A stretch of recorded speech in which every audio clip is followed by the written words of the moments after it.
What's going on, Jerome's? So last year, the Comeback Player of the Year award was certainly interesting. So everyone and their mom thought that Damar Hamlin coming back from dying would be a shoo-in for Comeback Player of the Year, right? And also, you have to get into the complexities of the betting markets on this because a lot of people just thought that this was such an easy wager that they were hard in the paint on Damar Hamlin, at potentially even money or even, minus like 150 up to, right? But then Jumpin' Joe Flacco came in as like, bow going. That's Joe Flacco's music, and then proved that coming back from being on the Jets is more impressive than coming back from, death. Right, but Flacco led the the Browns on a playoff run. Definitely not the Broncos. Broncos ain't making the playoffs anytime soon. But yeah, the Associated Press, which again, the AP ruins everything.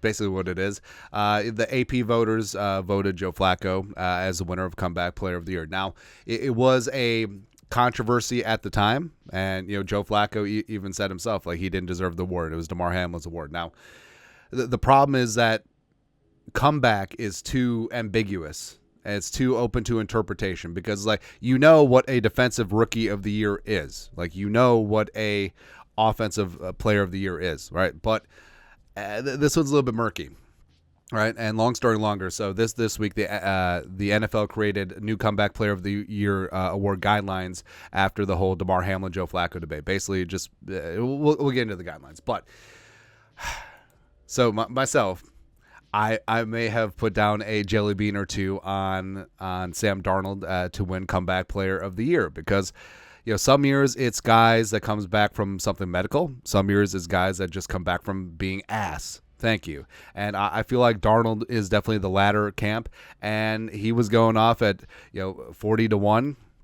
Hard to turn that down for a couple of jelly beans, right? But apparently with the new guidelines, the market certainly could be warped, even though Slinging Sam Darnold has all the weapons around him with Jefferson, Addison, Hockenson, and Darisaw, and also proper coaching for the first time ever, right? So I do think that Sam Darnold could be a little something this year. But like we said, Florio it's sort of been on one. He's actually been getting a couple right, so I have to give props there.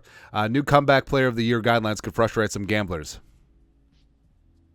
The Associated Press, after years of providing no guidance whatsoever for Comeback Player of the Year means, has finally given the voters something more than comeback. Quote, the spirit of the AP Comeback Player of the Year award is to honor a player who has demonstrated resilience in the face of adversity by overcoming illness, physical injury, or other circumstances like playing for the Jets that led him to miss playing time the previous season. So basically it said, in future years, don't you dare vote for Joe Flacco. Or for Damar Hamlin. It's basically what they're saying with Comeback Player of the Year. In other words, coming back from sucking is no longer a thing. Otherwise, coming back from being a backup apparently doesn't qualify you for the award, blah, blah, blah, blah, blah, blah. Another player, or how about Vikings quarterback Sam Darnold at 30-1? I got it at 40-1. Check your book. He didn't play last year, but he wasn't injured or ill. He was simply number 2 behind Brock Purdy in San Francisco. So if in Minnesota, Darnold wins the starting job and has a career year under Coach Kevin O'Connell and the Vikings go to the playoffs, is Darnold eligible? Apparently not. So if you wagered, say, on Justin Fields or Russell Wilson or Slinging Sam Darnold, you're just kind of SOL, right? And now, again, under these new guidelines, basically, it's grooving. It's like, hey, anyone who comes back from medical, whether it's an off-the-field illness, and it's good. But we made this case before. They need to have 2 separate awards. All right, so Comeback Player of the Year needs to be scrapped, and it needs to be the Damar Hamlin Inspiration Award. So a guy comes back from something medical. Now, it could be on the field. It could be an ACL or a devastating injury come back from, or something like Damar went through.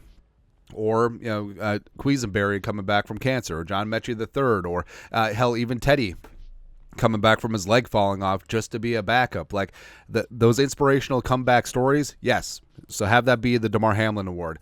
The other award, just have a most improved player, right? And Sam Darnold has been so bad, maybe he'll win it 2 years in a row. I don't know. It's certainly possible, but yeah, I mean, The NFL should just came out and said, it's like, hey, DeMar is winning this award and not leave it up to the voters. It's example 5,972 why people shouldn't be allowed to vote on anything.